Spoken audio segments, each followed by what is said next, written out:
on All Wednesday President last week, Muhammad Buhari announced that appointed Nigeria ministers has done make 10 received minutes $800 cash out. million from the World Bank to share to 50 million Nigerians as palliative before petrol subsidies are removed in June.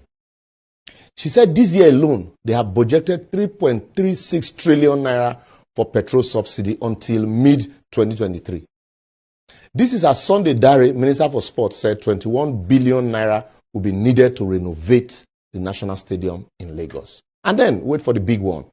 Aviation Minister Hadi Sirika announced that he had commissioned 10 firefighting trucks for the airport at the cost of 12 billion naira. That's 1.2 billion for one truck. I don't know whether to cry or laugh. No wonder both young and old Nigerians are leaving the country in droves because certainly they will feel there's nothing left for them. But the one went off me for all of them. Politicians that are quick to go abroad for minor ailments are legislated to stop Nigerian trained medical doctors from taking a job outside of the country. How you go flog your kids, deprive them of food, go out to eat, and then lock the door? Same way they no go find food outside. That no be only juju. That is the height of irresponsibility. Anyway, very soon they would legislate, say, make embassy they give traveling visas to only them and their families. They hear the smell. Assemblies of non-nationals masquerading as National Assembly. I bet second base, Jerry. In 2014, during the 2015 general election campaign, Buhari, in one of these numerous interviews, was quoted to have said, "There's nothing like petroleum subsidy in Nigeria. What they call subsidy is fraud." But in 8 years of his government, he spent trillions of dollars subsidizing the same thing he called fraud. Anyway, so sorry, I forgot NNPC said it's not subsidy, but under recovery. Able, using big grammar to cover ineptitude and fraud. Now, according to them, they have received $800 million from the World Bank to share to 50 million Nigerians as palliative after removing fuel subsidy in June. But please permit me to ask stupid questions. How many times Buhari government will remove subsidy?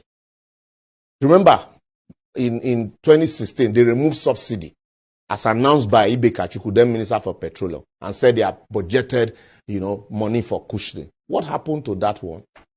If you remove subsidy in 8 years, why dash a new government subsidy remover a month after the end of your administration? How did they determine those poor citizens? Because despite the poverty all around me as a community leader, I've never seen any beneficiary of these social investment interventions. If you are stopping borrowing for consumption, why borrow to share for consumption? Even if that is the condition for the money, won't you reject it?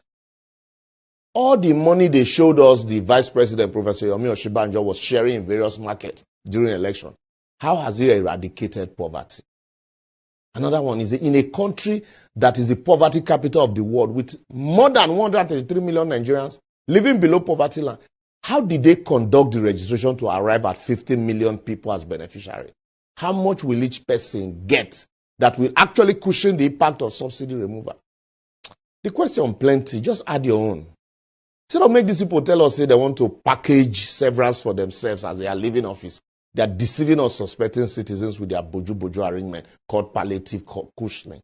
The same government that refused to share food donated to citizens as palliative during COVID, left the economy on a free fall for 8 years, and then used currency redesigning to push people into hunger, starvation, and death as parting gift, is now promising to share $800 million to, or if you convert it, 596 billion naira to Nigerians as palliative or subsidy removal, and you believe them, then something must be wrong with you.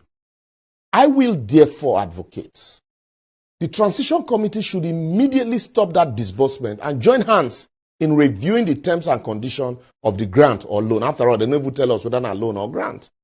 The incoming government should set up their own committee and template for implementing or removing any subsidy, if at all. They should refuse to be browbeated into it by the government that was so much in a hurry to push that redesigning down our throat despite the hardship. And also now, the governors, please, this is the time we are calling on you again. You should approach the Supreme Court like you did during the Naira redesign to stop any last-minute cash sharing, considering the fact that the economy is fragile, mutual trust is broken, and tempers are high. Lastly, the incoming administration should not be in a hurry to bite this bullet of subsidy removal without a thorough investigation into it and understanding of the nuances. I don't talk my own. Well, that's where we anchor for today.